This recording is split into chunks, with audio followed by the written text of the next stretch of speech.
Hindi ko na malayan na uulan pala dito sa islands. At ito ang sitwasyon namin. Lahat ng gamit ko ay nabasa. Pati yung gimbal ko na mahal ay nabasa rin. Nang uminto na ang ulan, ay nakatulog na kami. Pero sa isang iglap namin ay meron kaming nakita. Kakaibang nakita ang aking kapatid. Nakakaibang hayop. Kaya nakadesisyon ako na huwag tayo matutulog pag monitor tayo kasi mayroong nagbabanta sa atin na mga hindi natin nakikita. Dito sa challenge na ito ay maraming bagay na hindi may paliwanag sa inyo.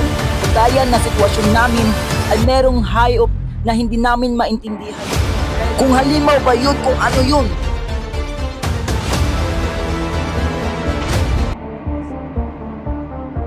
Kaya dito hindi na kami makatulog ng maayos.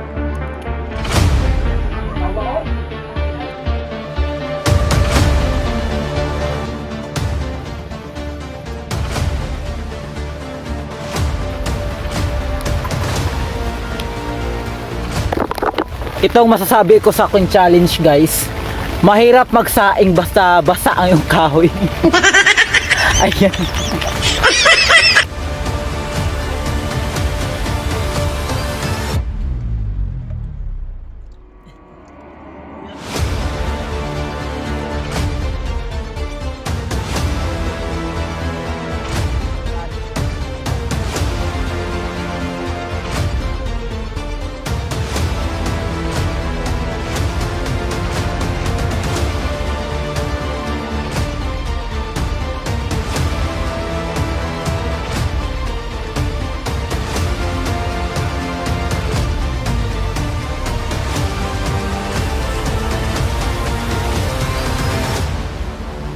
What's up guys, ang oras natin ngayon ay 4:55.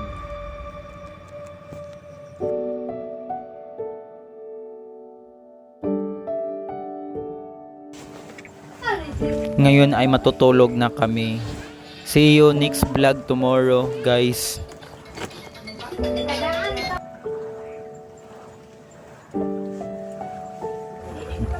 Mag 3 days na po tayo dito sa isla guys. Thank you sa support talaga ninyo guys sa challenge na ito guys. Maraming salamat po sa inyo. Panibagong araw na naman at panibagong pagkakataon para magsimula ng muli. Magpasalamat, mag-isip ng mga bagay na pinapasalamatan mo sa buhay. Ang pagiging positibo ay makakatulong sa inyong maging mas masaya at kontento. Dito sa challenge na ito, marami akong natutunan sa buhay.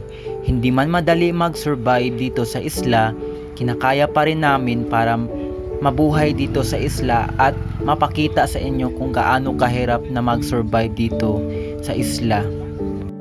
Ngayon nga guys, nagluto na ang aking kapatid na makakain namin.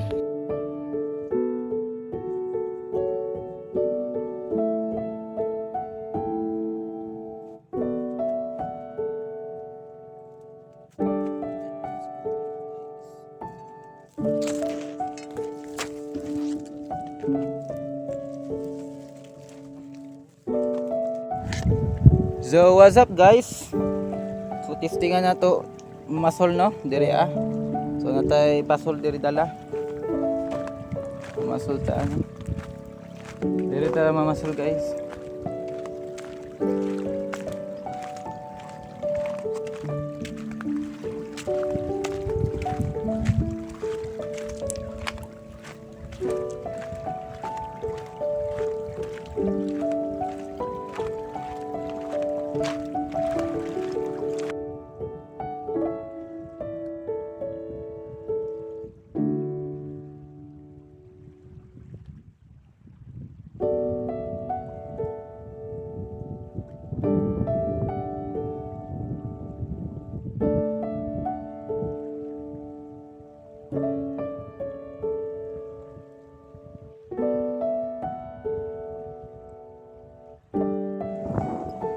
Ayan guys, lumakas na dito yung hangin guys, amihan.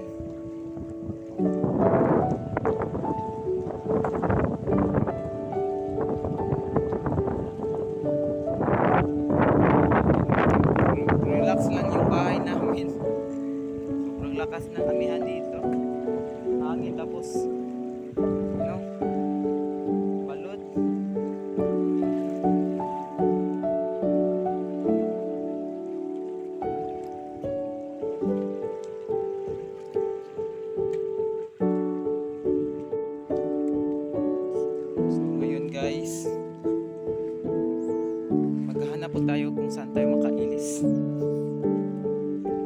Ilis tayo guys.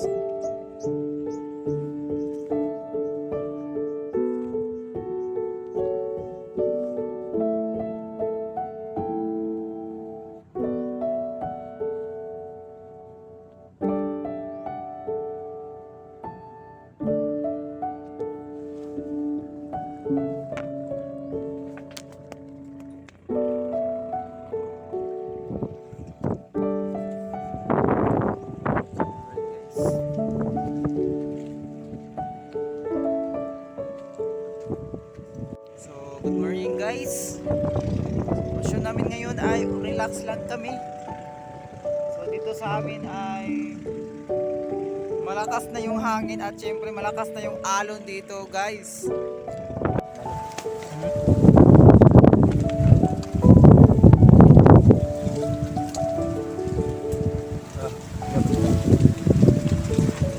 Malakas na yung hangin.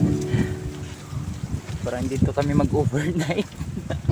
Hindi namin makakaamoy. Scar. Ano ba to? No? Naon ta Lord. Naon ta niyo tanan. Nakadugog karon. Gilagilawong kanon habag gyapon mi.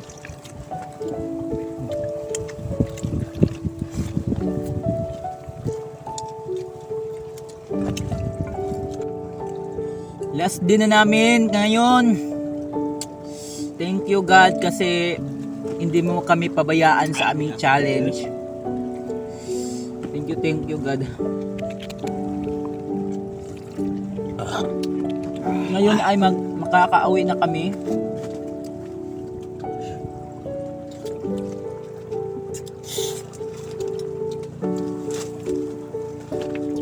At bago kami umuwi dito guys, mag-aayos muna kami dito. Ayan sa higdaan namin at syempre dito sa aming lalagyan ng mga gamit.